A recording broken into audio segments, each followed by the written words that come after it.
Pemirsa, Wali Kota Manado targetkan 5.000 kantong darah terkumpul sampai pada pelaksanaan Manado Fiesta 2020.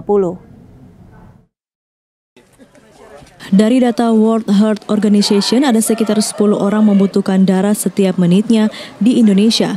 3 diantaranya tidak berhasil mendapatkan darah.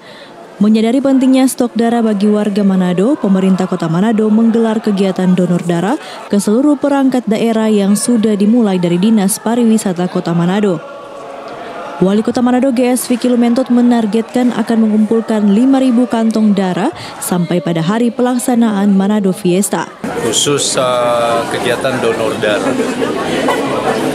di kick-off-nya dari Dinas Pariwisata kerjasama dengan Palang Merah Indonesia Manado.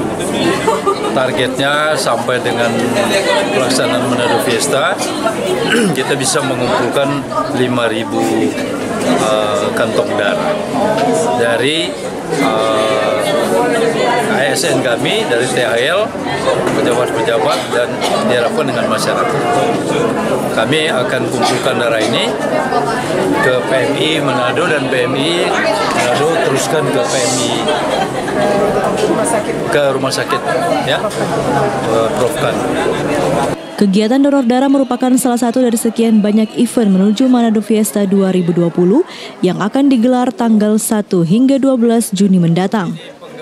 Hizkia Waran Kiran melaporkan untuk Kawanua TV.